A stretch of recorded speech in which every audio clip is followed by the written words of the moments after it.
El deseado de todas las gentes, capítulo 77, en el tribunal de Pilato. En el tribunal de Pilato, el gobernador romano, Cristo estaba como un preso. En derredor de él estaba la guardia de soldados y el tribunal se llenaba rápidamente de espectadores. Afuera, cerca de la entrada, estaban los jueces del Sanedrín, los sacerdotes, los príncipes, los ancianos y la turba. Después de condenar a Jesús, el concilio del Sanedrín se había dirigido a Pilato para que confirmase y ejecutase la sentencia. Pero estos funcionarios judíos no querían entrar en el tribunal romano. Según su ley ceremonial, ello los habría contaminado y les habría impedido tomar parte en la fiesta de la Pascua. En su ceguera no veían que el odio homicida había contaminado sus corazones. No veían que Cristo era el verdadero Cordero Pascual y que por haberle rechazado, para ellos la gran fiesta había perdido su significado. Cuando el Salvador fue llevado al tribunal, Pilato le miró con ojos nada amistosos. El gobernador romano había sido sacado con premura de su dormitorio y estaba resuelto a despachar el caso tan pronto como fuese posible. Estaba preparado para tratar al preso con rigor. Asumiendo su expresión más severa, se volvió para ver qué clase de hombre tenía que examinar, por lo cual había sido arrancado al descanso en hora tan temprana. Sabía que debía tratarse de alguno a quien las autoridades judías anhelaban ver juzgado y castigado apresuradamente. Pilato miró a los hombres que custodiaban a Jesús y luego su mirada descansó escrutadoramente en Jesús. Había tenido que tratar con toda clase de criminales, pero nunca antes había comparecido ante él un hombre que llevase rasgo de tanta bondad y nobleza. En su cara no vio vestigios de culpabilidad, ni expresión de temor, ni audacia o desafío. Vio a un hombre de porte sereno y digno, cuyo semblante no llevaba los estigmas de un criminal, sino la firma del cielo. La apariencia de Jesús hizo una impresión favorable en Pilato. Su naturaleza mejor fue despertada. Había oído hablar de Jesús y de sus obras. Su esposa le había contado algo de los prodigios realizados por el profeta Galileo, que sanaba a los enfermos y resucitaba a los muertos. Ahora esto revivió como un sueño en su mente. Recordaba rumores que había oído de diversas fuentes. Resolvió exigir a los judíos que presentasen sus acusaciones contra el preso. ¿Quién es este hombre y por qué le habéis traído? Dijo, ¿qué acusación presentáis contra él? Los judíos quedaron desconcertados, sabiendo que no podían comprobar sus acusaciones contra Cristo. No deseaban un examen público. Respondieron que era un impostor llamado Jesús de Nazaret. Pilato volvió a preguntar, ¿qué acusación traéis contra este hombre? Los sacerdotes no contestaron su pregunta, sino que con palabras que demostraban su irritación dijeron, si este no fuera malhechor, no te lo habríamos entregado. Cuando los miembros del Sanedrín, los primeros hombres de la nación, te traen un hombre que consideran digno de muerte, ¿es necesario pedir una acusación contra él? Esperaban hacer sentir a Pilato su importancia y así inducirle a acceder a su petición sin muchos preliminares. Deseaban ansiosamente que su sentencia fuese ratificada, porque sabían que el pueblo que había presenciado las obras admirables de Cristo podría contar una historia muy diferente de la que ellos habían fraguado y repetían ahora. Los sacerdotes pensaban que con el débil y vacilante Pilato podrían llevar a cabo sus planes sin dificultad. En ocasiones anteriores había firmado apresuradamente sentencias capitales, condenando a la muerte a hombres que ellos sabían que no eran dignos de ella. En su estima, la vida de un preso era de poco valor y le era indiferente que fuese inocente o culpable. Los sacerdotes esperaban que Pilato impusiera ahora la pena de muerte a Jesús sin darle audiencia. Lo pedían como favor en ocasión de su gran fiesta nacional, pero había en el preso algo que impidió a Pilato hacer esto. No se atrevió a ello. Discernió el propósito de los sacerdotes.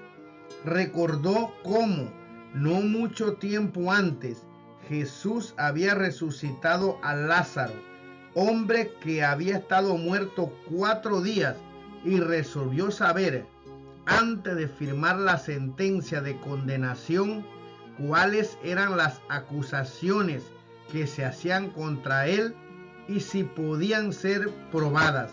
Si vuestro juicio es suficiente, dijo, ¿para qué traerme el preso? Tomadle vosotros y juzgadle según vuestra ley. Así apremiados, los sacerdotes dijeron que ya la habían sentenciado, pero debían tener la aprobación de Pilato para hacer válida su condena. ¿Cuál es vuestra sentencia?, preguntó Pilato. La muerte, contestaron, pero no nos es lícito darla a nadie. Pidieron a Pilato que aceptase su palabra en cuanto a la culpabilidad de Cristo e hiciese cumplir su sentencia. Ellos estaban dispuestos a asumir la responsabilidad del resultado. Pilato no era un juez justo ni concienzudo, pero aunque débil en fuerza moral, se negó a conceder lo pedido. No quiso condenar a Jesús hasta que se hubiese sostenido una acusación contra él. Los sacerdotes estaban en un dilema. Veían que debían cubrir su hipocresía con el velo más grueso. No debían dejar ver que Jesús había sido arrestado por motivos religiosos. Si presentaban esto como una razón, su procedimiento no tendría peso para Pilato. Debían hacer aparecer a Jesús como obrando contra la ley común, y entonces se le podría castigar como ofensor político. Entre los judíos se producían constantemente tumultos e insurrecciones contra el gobierno romano. Los romanos habían tratado estas revueltas muy rigurosamente y estaban siempre alerta para reprimir cuanto pudiese conducir a un levantamiento. Tan solo unos días antes de esto, los fariseos habían tratado de entrampar a Cristo con la pregunta: ¿nos es lícito dar tributo a César o no? Pero Cristo había desenmascarado su hipocresía. Los romanos que estaban presentes habían visto el completo fracaso de los maquinadores y su desconcierto al oír su respuesta: dad a César lo que es de César. Ahora los sacerdotes pensaron hacer aparentar que en esa ocasión Cristo había enseñado lo que ellos esperaban que enseñara. En su extremo apremio recurrieron a falsos testigos y comenzaron a acusarle diciendo: a este hemos hallado que pervierte la nación y que veda dar tributo a César, diciendo que él es el Cristo, el Rey. Eran 3 acusaciones, pero cada una sin fundamento. Los sacerdotes lo sabían, pero estaban dispuestos a cometer perjurio con tal de obtener sus fines. Pilato discernió su propósito. No creía que el preso hubiese maquinado contra el gobierno. Su apariencia mansa y humilde no concordaba en manera alguna con la acusación. Pilato estaba convencido de que un tenebroso complot había sido tramado para destruir a un hombre inocente que estorbaba a los dignatarios judíos. Volviéndose a Jesús, preguntó: ¿eres tú el rey de los judíos? El Salvador contestó: tú lo dices. Y mientras hablaba, su semblante se iluminó como si un rayo del sol resplandeciese sobre él. Cuando oyeron su respuesta, Caifás y los que con él estaban invitaron a Pilato a reconocer que Jesús había admitido el crimen que le atribuían. Con ruidosos clamores, sacerdotes, escribas y gobernantes exigieron que fuese sentenciado a muerte. A esos clamores se unió la muchedumbre y el ruido era ensordecedor. Pilato estaba confuso. Viendo que Jesús no contestaba a sus acusadores, le dijo: ¿no respondes algo? Mira de cuántas cosas te acusan. Mas Jesús ni aun con eso respondió. De pie detrás de Pilato, a la vista de todos los que estaban en el tribunal, Cristo oyó los insultos, pero no contestó una palabra a todas las falsas acusaciones presentadas contra él. Todo su porte daba evidencia de una inocencia consciente. Permanecía inmóvil ante la furia de las olas que venían a golpearle. Era como si una enorme marejada de ira, elevándose siempre más alto, se volcase como las olas del bullicioso océano en derredor suyo, pero sin tocarle. Guardaba silencio, pero su silencio era elocuencia. Era como una luz que resplandeciese del hombre interior al exterior. La actitud de Jesús asombraba a Pilato.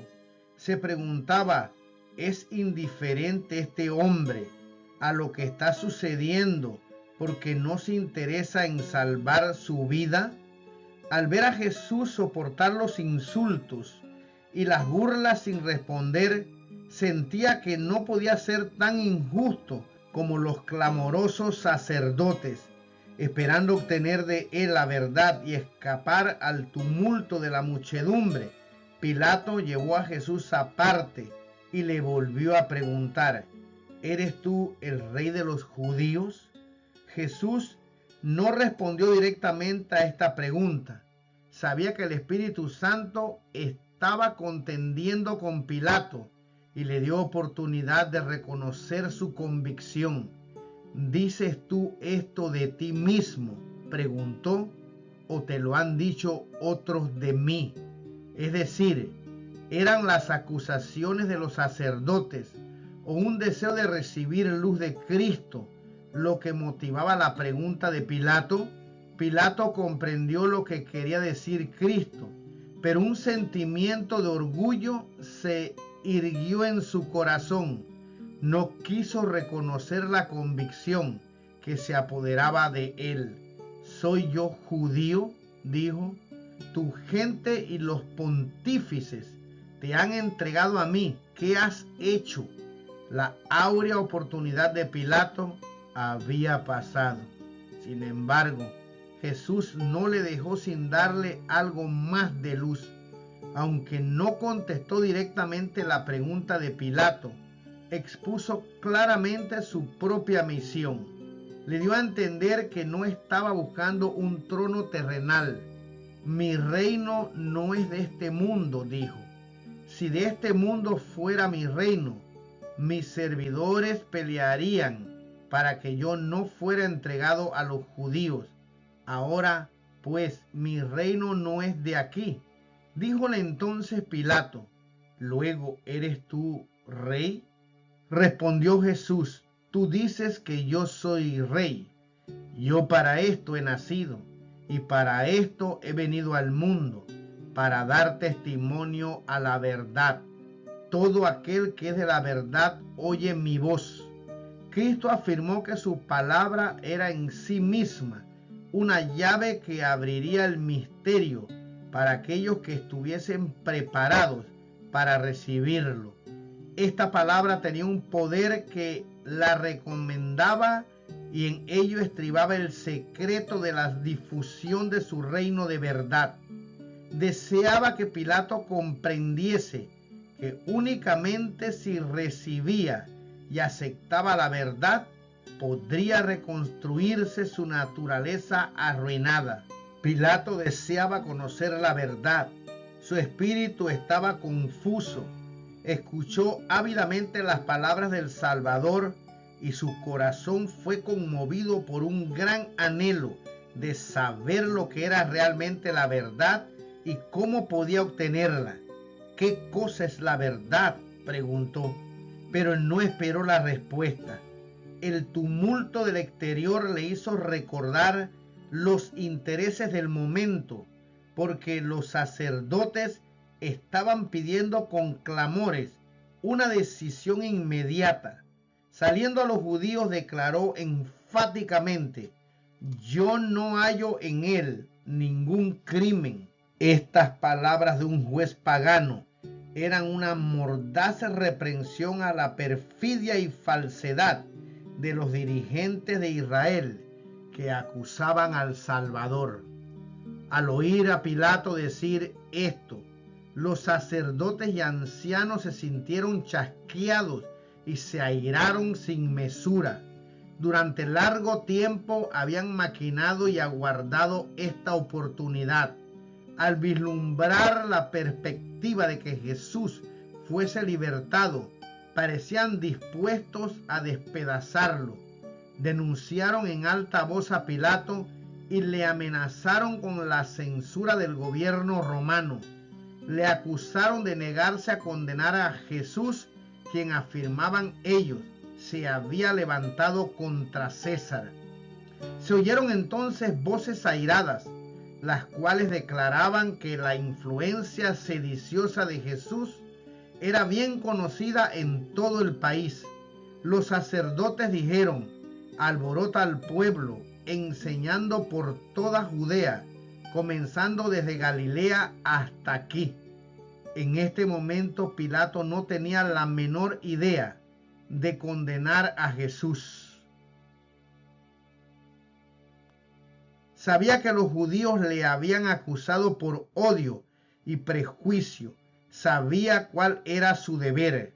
La justicia exigía que Cristo fuese libertado inmediatamente, pero Pilato temió la mala voluntad del pueblo. Si se negaba a entregar a Jesús en sus manos, se produciría un tumulto y temía afrontarlo. Cuando oyó que Cristo era de Galilea, decidió enviarlo al gobernador de esa provincia, Herodes, que estaba entonces en Jerusalén. Haciendo esto, Pilato pensó traspasar a Herodes la responsabilidad del juicio.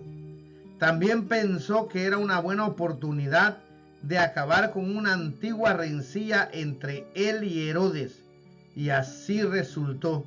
Los dos magistrados se hicieron amigos con motivo del juicio del Salvador. Pilato volvió a confiar a Jesús a los soldados, y entre burlas e insultos de la muchedumbre, fue llevado apresuradamente al tribunal de Herodes. Y Herodes, viendo a Jesús, holgóse mucho. Nunca se había encontrado antes con el Salvador, pero hacía mucho que deseaba verle, porque había oído de él muchas cosas y tenía esperanza que le vería hacer alguna señal. Este Herodes era aquel cuyas manos se habían manchado con la sangre de Juan el Bautista. Cuando Herodes oyó hablar por primera vez de Jesús, quedó aterrado y dijo: este es Juan, el que yo degollé. Él ha resucitado de los muertos, por eso virtudes obran en él. Sin embargo, Herodes deseaba ver a Jesús. Ahora tenía oportunidad de salvar la vida de este profeta, y el rey esperaba desterrar para siempre de su memoria el recuerdo de aquella cabeza sangrienta que le llevaran en un plato. También deseaba satisfacer su curiosidad y pensaba que si ofrecía a Cristo una perspectiva de liberación, haría cualquier cosa que se le pidiese. Un gran grupo de sacerdotes y ancianos había acompañado a Cristo hasta Herodes, y cuando el Salvador fue llevado adentro, estos dignatarios, hablando todos con agitación, presentaron con instancias sus acusaciones contra él. Pero Herodes prestó poca atención a sus cargos. Les ordenó que guardasen silencio, deseoso de tener una oportunidad de interrogar a Cristo. Ordenó que le sacasen los hierros, al mismo tiempo que acusaba a sus enemigos de haberle maltratado. Mirando compasivamente al rostro sereno del Redentor del mundo, leyó en él solamente sabiduría y pureza. Tanto él como Pilato estaban convencidos de que Jesús había sido acusado por malicia y envidia. Herodes interrogó a Cristo con muchas palabras, pero durante todo ese tiempo el Salvador mantuvo un profundo silencio.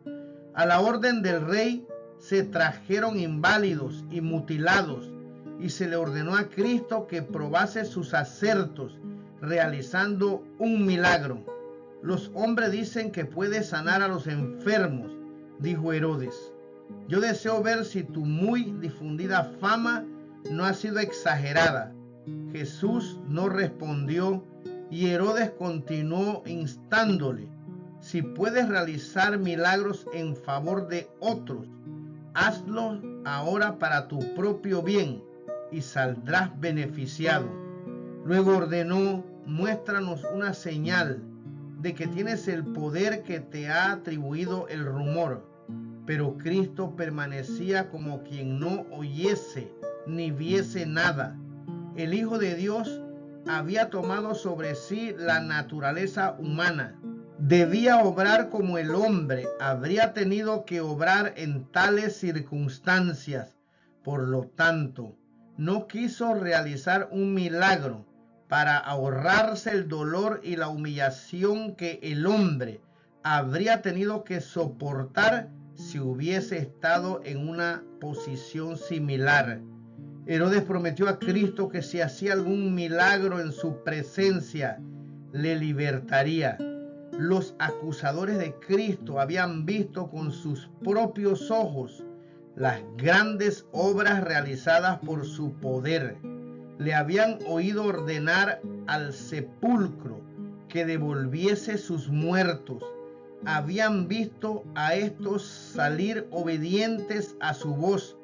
Temieron que hiciese ahora un milagro. De entre todas las cosas, lo que más temían era una manifestación de su poder. Habría asestado un golpe mortal a sus planes y tal vez les habría costado la vida. Con gran ansiedad los sacerdotes y gobernantes volvieron a insistir en sus acusaciones contra él. Alzando la voz, declararon: es traidor y blasfemo. Realiza milagros por el poder que le ha dado Belcebú, príncipe de los demonios. La sala se transformó en una escena de confusión, pues algunos gritaban una cosa y otros otra. La conciencia de Herodes era ahora mucho menos sensible que cuando tembló de horror al oír a Salomé pedir la cabeza de Juan el Bautista. Durante cierto tiempo había sentido intenso remordimiento por su terrible acto, pero la vida licenciosa había ido degradando siempre más sus percepciones morales y su corazón se había endurecido a tal punto que podía jactarse del castigo que había infligido a Juan por atreverse a reprenderle. Ahora amenazó a Jesús, declarando repetidas veces que tenía poder para liberarle o condenarle. Pero Jesús no daba señal de que le hubiese oído una palabra. Herodes se irritó por este silencio. Parecía indicar completa indiferencia a su autoridad. Para el rey vano y pomposo, la reprensión abierta habría sido menos ofensiva que el no tenerlo en cuenta. Volvió a amenazar airadamente a Jesús, quien permanecía sin inmutarse. La misión de Cristo en este mundo no era satisfacer la curiosidad ociosa. Había venido para sanar a los quebrantados de corazón. Si pronunciando alguna palabra hubiese podido sanar las heridas de las almas enfermas de pecado, no habría guardado silencio, pero nada tenía que decir a aquellos que no querían sino pisotear la verdad bajo sus profanos pies. Cristo podría haber dirigido a Herodes palabras que habrían atravesado los oídos del empedernido rey y haberle llenado de temor y temblor, presentándole toda la iniquidad de su vida y el horror de su suerte inminente. Pero el silencio de Cristo fue la reprensión más severa que pudiese darle. Herodes había rechazado la verdad que le hablara el mayor de los profetas y no iba a recibir otro mensaje. Nada tenía que decirle la majestad del cielo. Ese oído que siempre había estado abierto para acoger el clamor de la desgracia humana era insensible a las órdenes de Herodes. Aquellos ojos que con amor compasivo y perdonador se habían fijado en el pecador penitente, no tenían miradas que conceder a Herodes. Aquellos labios que habían pronunciado la verdad más impresionante, que en tonos de la más tierna súplica habían intercedido con los más pecaminosos y degradados, quedaron cerrados para el altanero rey que no sentía necesidad de un salvador. La pasión ensombreció el rostro de Herodes. Volviéndose hacia la multitud, denunció airadamente a Jesús como impostor. Entonces dijo a Cristo: si no quieres dar prueba de tu acerto, te entregaré a los soldados y al pueblo. Tal vez ellos logren hacerte hablar. Si eres un impostor, la muerte en sus manos es lo único que mereces. Si eres el Hijo de Dios, sálvate haciendo un milagro. Apenas fueron pronunciadas estas palabras, la turba se lanzó hacia Cristo. Como fieras se precipitaron sobre su presa. Jesús fue arrastrado de aquí para allá y Herodes se unió al populacho en sus esfuerzos por humillar al Hijo de Dios. Si los soldados romanos no hubiesen intervenido y rechazado a la turba enfurecida, el Salvador habría sido despedazado. Mas Herodes con su corte le menospreció y escarneció, vistiéndole de una ropa rica. Los soldados romanos participaron de esos ultrajes. Todo lo que estos perversos y corrompidos soldados, ayudados por Herodes y los dignatarios judíos, podían instigar, fue acumulado sobre el Salvador. Sin embargo, su divina paciencia no desfalleció. Los perseguidores de Cristo habían procurado medir su carácter por el propio. Le habían representado tan vil como ellos mismos, pero detrás de todas las apariencias del momento se insinuó otra escena. una escena que ellos contemplarán un día en toda su gloria. Hubo algunos que temblaron en presencia de Cristo, mientras la ruda muchedumbre se inclinaba irrisoriamente delante de él. Algunos de los que se adelantaban con este propósito retrocedieron, mudos de temor. Herodes se sintió convencido. Los últimos rayos de la luz misericordiosa resplandecían sobre su corazón endurecido por el pecado. Comprendió que este no era un hombre común, porque la divinidad había fulgurado a través de la humanidad. En el mismo momento en que Cristo estaba rodeado de los burladores, adúlteros y homicidas, Herodes sintió que estaba contemplando a un Dios en su trono. Por empedernido que estuviese, Herodes no se atrevió a ratificar la condena de Cristo. Quiso descargarse de la terrible responsabilidad y mandó a Jesús de vuelta al tribunal romano. Pilato sintió desencanto y mucho desagrado cuando los judíos volvieron con el prisionero. Preguntó impacientemente qué querían que hiciese con él. Les recordó que ya había examinado a Jesús y no había hallado culpa en él. Les dijo que le habían presentado quejas contra él, pero que no habían podido probar una sola acusación. Había enviado a Jesús a Herodes, tetrarca de Galilea y miembro de su nación judía, pero él tampoco había hallado en él cosa digna de muerte. Le soltaré, pues castigado, dijo Pilato. En esto Pilato demostró su debilidad. Había declarado que Jesús era inocente y sin embargo estaba dispuesto a hacerlo azotar para apaciguar a sus acusadores. Quería sacrificar la justicia y los buenos principios para transigir con la turba. Esto le colocó en situación desventajosa. La turba se valió de su indecisión y clamó tanto más por la vida del preso. Si desde el principio Pilato se hubiese mantenido firme, negándose a condenar a un hombre que consideraba inocente, habría roto la cadena fatal que iba a retenerle toda su vida en el remordimiento y la culpabilidad. Si hubiese obedecido a sus convicciones de lo recto, los judíos no habrían intentado imponerle su voluntad. Se habría dado muerte a Cristo, pero la culpabilidad no habría recaído sobre Pilato.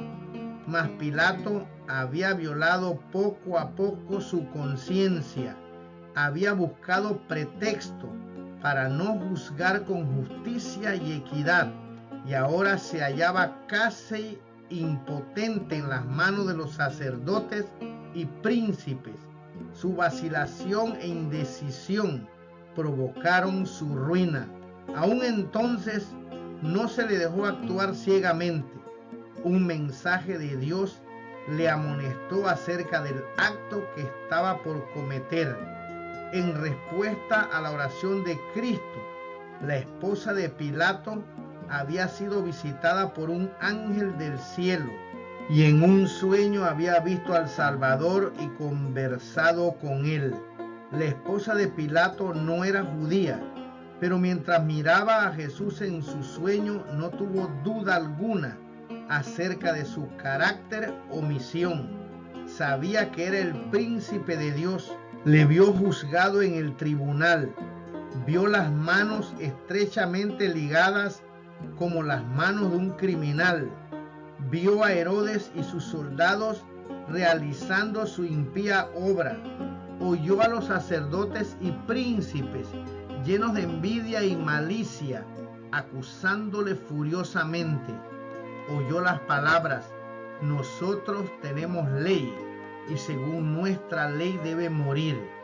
Vio a Pilato entregar a Jesús para ser azotado después de haber declarado: yo no hallo en él ningún crimen. oyó la condenación pronunciada por Pilato y le vio entregar a Cristo a sus homicidas. Vio la cruz levantada en el Calvario, vio la tierra envuelta en tinieblas y oyó el misterioso clamor: consumado es. Pero otra escena aún se ofreció a su mirada. Vio a Cristo sentado sobre la gran nube blanca, mientras toda la tierra oscilaba en el espacio y sus homicidas huían de la presencia de su gloria. Con un grito de horror se despertó y enseguida escribió a Pilato unas palabras de advertencia. Mientras Pilato vacilaba en cuanto a lo que debía hacer, un mensajero se abrió paso a través de la muchedumbre y le entregó la carta de su esposa que decía: no tengas que ver con aquel justo, porque hoy he padecido muchas cosas en sueños por causa de él. El rostro de Pilato palideció, le confundían sus propias emociones en conflicto, pero mientras postergaba la acción, los sacerdotes y príncipes inflamaban aún más los ánimos del pueblo. Pilato se vio forzado a obrar. Recordó entonces una costumbre que podría servir para obtener la liberación de Cristo. En ocasión de esta fiesta, se acostumbraba a soltar algún preso que el pueblo eligiese. Era una costumbre de invención pagana. No había sombra de justicia en ella, pero los judíos la apreciaban mucho. En aquel entonces, las autoridades romanas tenían preso a un tal Barrabás, que estaba bajo sentencia de muerte. Este hombre había aseverado ser el Mesías. Pretendía tener autoridad para establecer un orden de cosas diferente para arreglar el mundo. Dominado por el engaño satánico, sostenía que le pertenecía todo lo que pudiese obtener por el robo. Había hecho cosas maravillosas por medio de los agentes satánicos. Había conquistado secuaces entre el pueblo y había provocado una sedición contra el gobierno romano.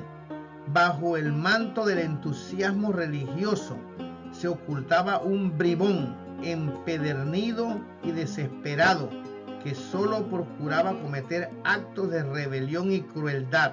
Al ofrecer al pueblo que eligiese entre este hombre y el Salvador inocente, Pilato pensó despertar en él un sentido de justicia. Esperaba suscitar su simpatía por Jesús en oposición a los sacerdotes y príncipes. Así que, volviéndose a la muchedumbre, dijo con gran fervor: ¿cuál queréis que os suelte? ¿A Barrabás o a Jesús, que se dice el Cristo? Como el rugido de las fieras vino la respuesta de la turba: suéltanos a Barrabás. E iba en aumento el clamor: Barrabás, Barrabás. Pensando que el pueblo no había comprendido su pregunta, Pilato preguntó: ¿queréis que os suelte al rey de los judíos? Pero volvieron a clamar: quita a este y suéltanos a Barrabás. ¿Qué pues haré de Jesús, que se dice el Cristo?, preguntó Pilato. Nuevamente la agitada turba rugió como demonios. Había verdaderos demonios en forma humana en la muchedumbre. ¿Y qué podía esperarse sino la respuesta: sea crucificado? Pilato estaba turbado. No había pensado obtener tal resultado. Le repugnaba entregar a un hombre inocente a la muerte más ignominiosa y cruel que se pudiese infligir. Cuando hubo cesado el tumulto de las voces, volvió a hablar al pueblo diciendo: pues qué mal ha hecho. Pero era demasiado tarde para argüir. No eran pruebas de la inocencia de Cristo lo que querían, sino su condena. Pilato se esforzó todavía por salvarlo. Le dijo la tercera vez: pues qué mal ha hecho este. ninguna culpa de muerte he hallado en él.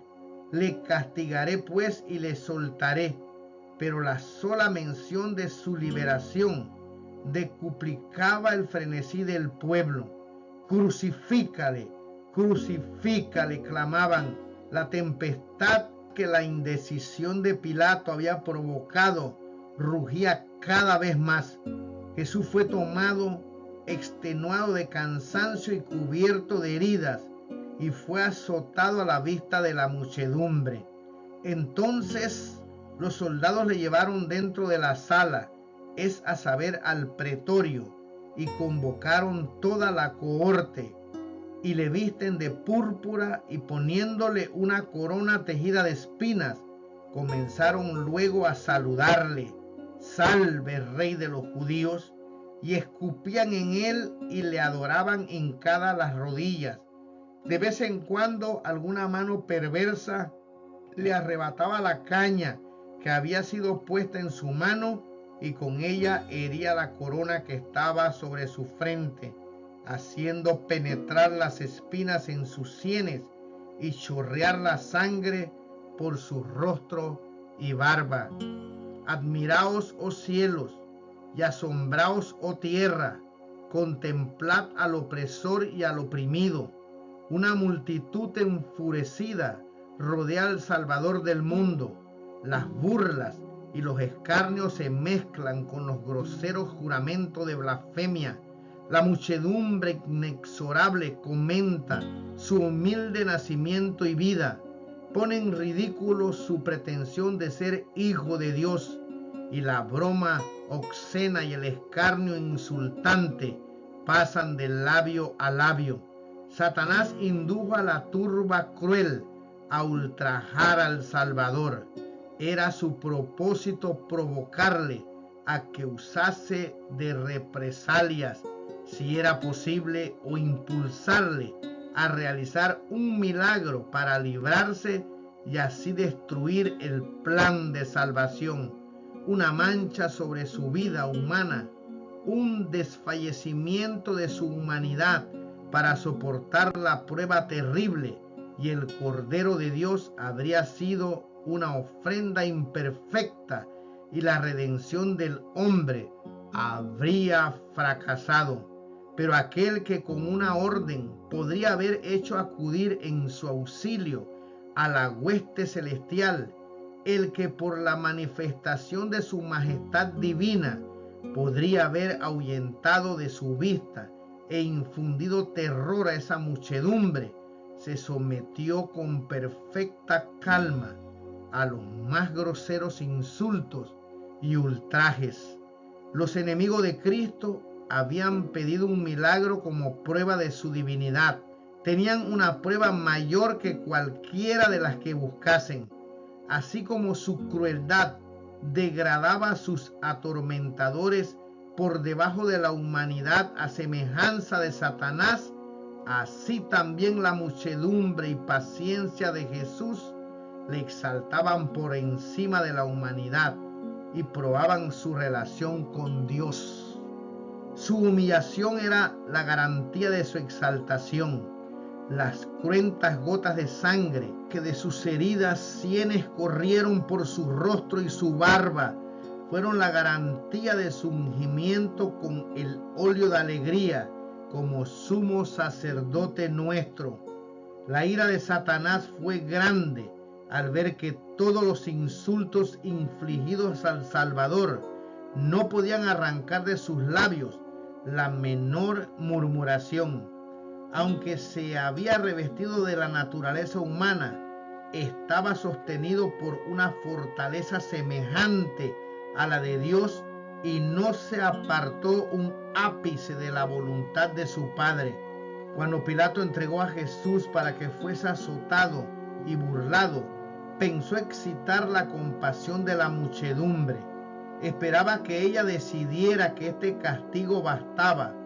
Pensó que aún la malicia de los sacerdotes estaría ahora satisfecha, pero con aguda percepción los judíos vieron la debilidad que significaba el castigar así a un hombre que había sido declarado inocente.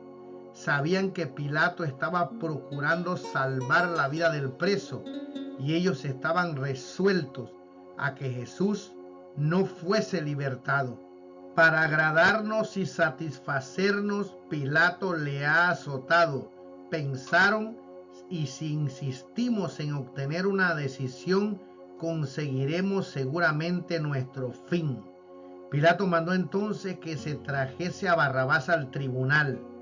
Presentó luego los dos presos, uno al lado del otro, y señalando al Salvador dijo con voz de solemne súplica: He aquí el hombre, os le traigo fuera para que entendáis que ningún crimen hallo en él. Allí estaba el Hijo de Dios, llevando el manto de burla y la corona de espinas, desnudo hasta la cintura.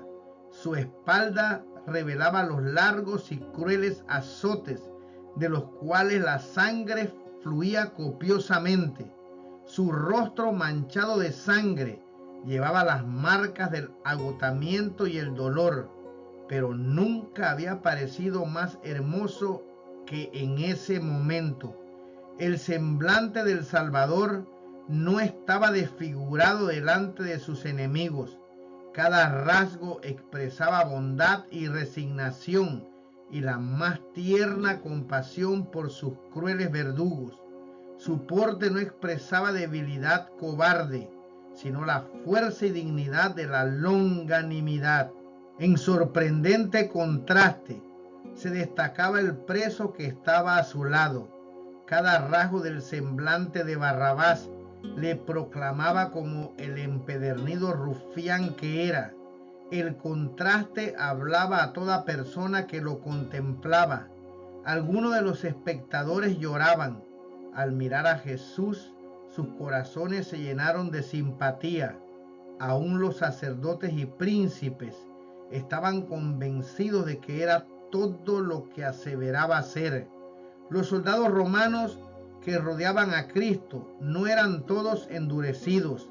Algunos miraban insistentemente su rostro en busca de una prueba de que era un personaje criminal o peligroso.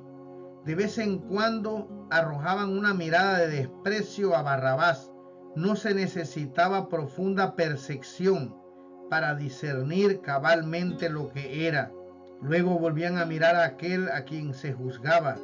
Miraban al divino doliente con sus sentimientos de profunda compasión.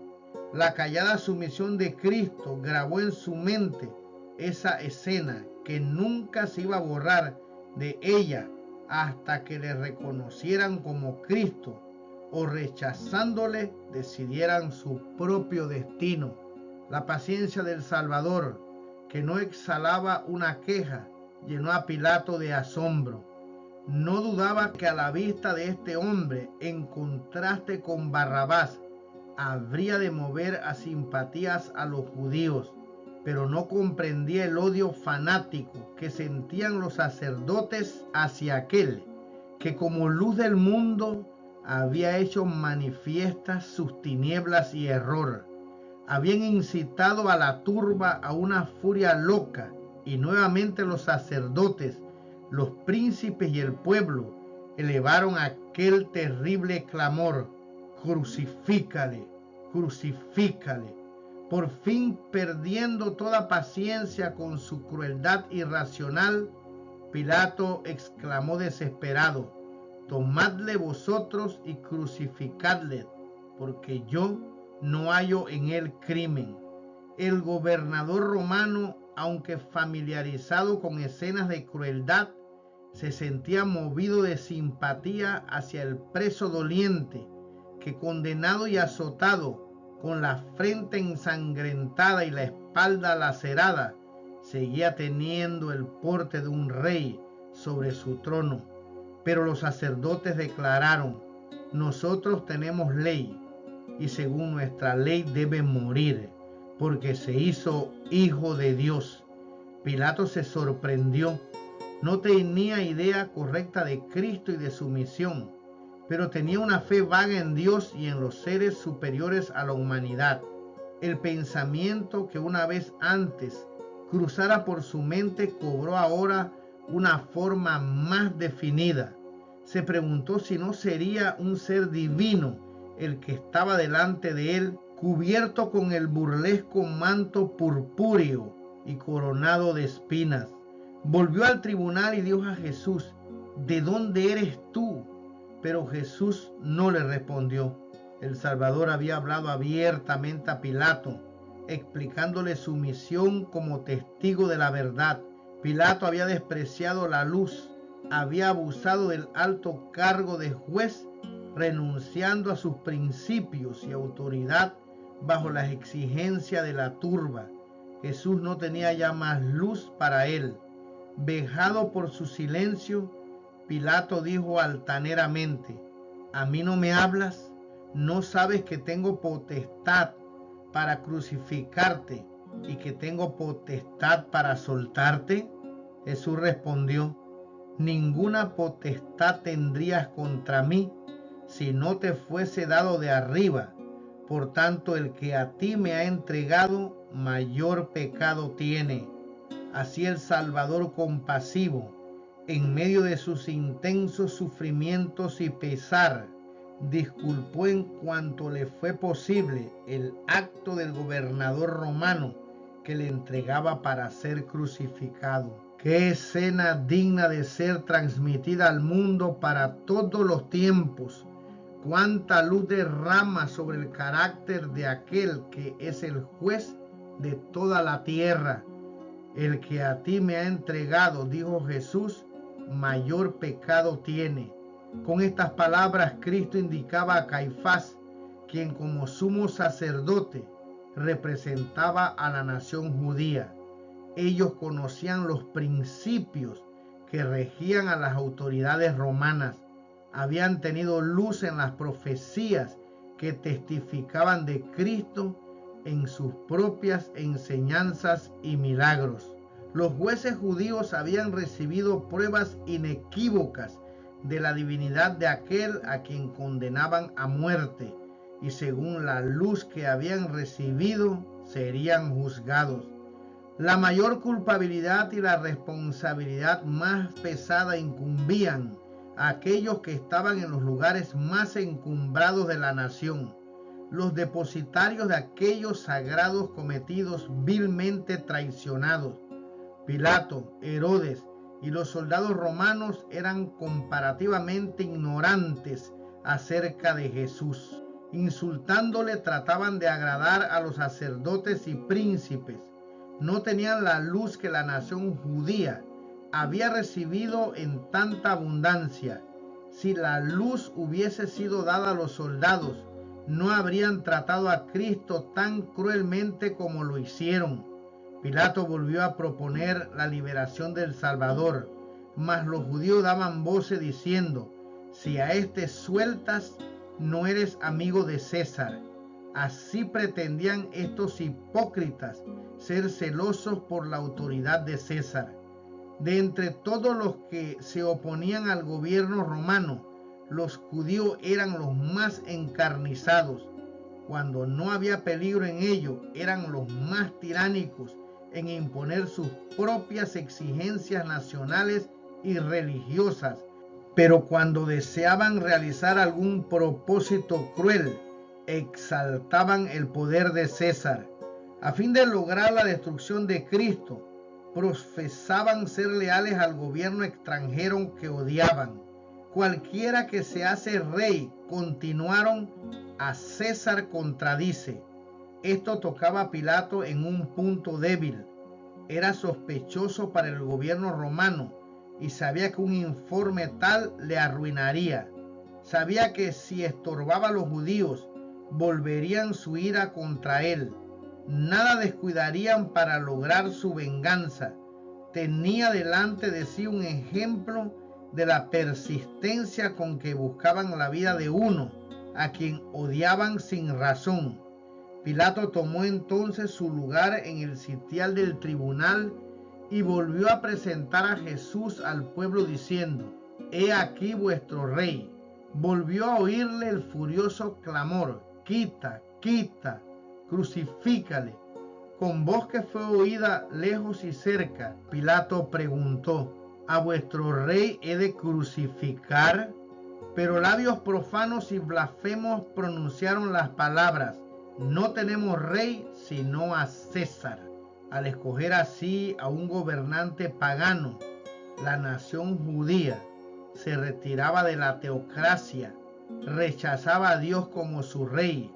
De ahí en adelante no tendría libertador, no tendría otro rey sino a César.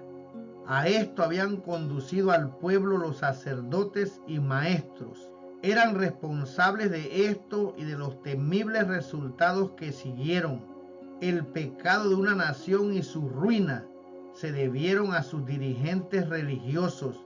Y viendo Pilato que nada adelantaba, antes se hacía más alboroto, tomando agua se lavó las manos delante del pueblo, diciendo: inocente soy yo de la sangre de este justo, veréislo vosotros. Con temor y condenándose a sí mismo, Pilato miró al Salvador. En el vasto mar de rostros vueltos hacia arriba, el suyo era el único apacible. En derredor de su cabeza parecía resplandecer una suave luz. Pilato dijo en su corazón: es un Dios. Volviéndose a la multitud declaró: limpio estoy de su sangre, tomadle y crucificadle. Pero notad, sacerdotes y príncipes, que yo lo declaro justo. Y aquel a quien él llama su Padre os juzgue a vosotros y no a mí por la obra de este día. Luego dijo a Jesús: perdóname por este acto, no puedo salvarte. Y cuando le hubo hecho azotar otra vez, le entregó para ser crucificado. Pilato anhelaba librar a Jesús, pero vio que no podría hacerlo y conservar su puesto y sus honores. Antes que perder su poder mundanal, prefirió sacrificar una vida inocente. ¿Cuántos para escapar a la pérdida o al sufrimiento sacrifican igualmente los buenos principios? La conciencia y el deber señalan un camino y el interés propio señala otro. La corriente arrastra fuertemente en la mala dirección y el que transigue con el alma es precipitado a las densas tinieblas de la culpabilidad. Pilato cedió a las exigencias de la turba. Antes que arriesgarse a perder su puesto, entregó a Jesús para que fuese crucificado. Pero a pesar de sus precauciones, aquello mismo que temía le aconteció después. Fue despojado de sus honores, fue derribado de su alto cargo y atormentado por el remordimiento y el orgullo, herido. Poco después de la crucifixión se quitó la vida. Asimismo, todos los que transiguen con el pecado no tendrán sino pesar y ruina. Hay camino que al hombre parece derecho, pero su fin son caminos de muerte. Cuando Pilato se declaró inocente de la sangre de Cristo, Caifás contestó desafiante: su sangre sea sobre nosotros y sobre nuestros hijos. Estas terribles palabras fueron repetidas por los sacerdotes y gobernantes, y luego por la muchedumbre en un inhumano rugir de voces. Toda la multitud contestó y dijo: su sangre sea sobre nosotros y sobre nuestros hijos. El pueblo de Israel había hecho su elección. Señalando a Jesús, habían dicho: quita a este y suéltanos a Barrabás. Barrabás, el ladrón y homicida, era representante de Satanás. Cristo era el representante de Dios. Cristo había sido rechazado, Barrabás había sido elegido. Iban a tener a Barrabás. Al hacer su elección, aceptaban al que desde el principio es mentiroso y homicida. Satanás era su dirigente. Como nación iban a cumplir sus dictados, iban a hacer sus obras, tendrían que soportar su gobierno. El pueblo que eligió a Barrabás en lugar de Cristo iba a sentir la crueldad de Barrabás mientras durase el tiempo. Mirando al herido Cordero de Dios, los judíos habían clamado: su sangre sea sobre nosotros y sobre nuestros hijos. Este espantoso clamor ascendió al trono de Dios. Esa sentencia que pronunciaron sobre sí mismos fue escrita en el cielo. Esa oración fue oída. La sangre del Hijo de Dios fue como una maldición perpetua sobre sus hijos y los hijos de sus hijos. Esto se cumplió en forma espantosa en la destrucción de Jerusalén y durante 18 siglos en la condición de la nación judía, que fue como un sarmiento cortado de la vid, una rama muerta y estéril, destinada a ser juntada y quemada, de país a través del mundo, de siglo a siglo, muertos en delitos y pecados. Terriblemente se habrá de cumplir esta oración en el gran día del juicio, cuando Cristo vuelva a la tierra. Los hombres no le verán como preso rodeado por una turba, le verán como Rey del cielo. Cristo volverá en su gloria, en la gloria de su Padre y en la gloria de los santos ángeles. Miriadas y miriadas y miles de ángeles, hermosos y triunfantes hijos de Dios, que poseen una belleza y gloria superior a todo lo que conocemos, le escoltarán en su regreso. Entonces se sentará sobre el trono de su gloria, y delante de él se congregarán todas las naciones. Entonces todo ojo le verá, y también los que le traspasaron. En lugar de una corona de espinas, llevará una corona de gloria, una corona dentro de otra. En lugar de aquel viejo manto de grana, llevará un vestido del blanco más puro, tanto que ningún lavador en la tierra los pueda hacer tan blancos. Y en su vestimenta y en su muslo estará escrito un nombre: Rey de Reyes y Señor de Señores. Los que le escarnecieron e hirieron estarán allí. Los sacerdotes y príncipes contemplarán de nuevo la escena del pretorio. Cada circunstancia se les presentará como escrita en letras de fuego. Entonces los que pidieron su sangre sea sobre nosotros y sobre nuestros hijos, recibirán la respuesta a su oración. Entonces el mundo entero conocerá y entenderá. Los pobres, débiles y finitos seres humanos comprenderán contra quién y contra qué estuvieron guerreando.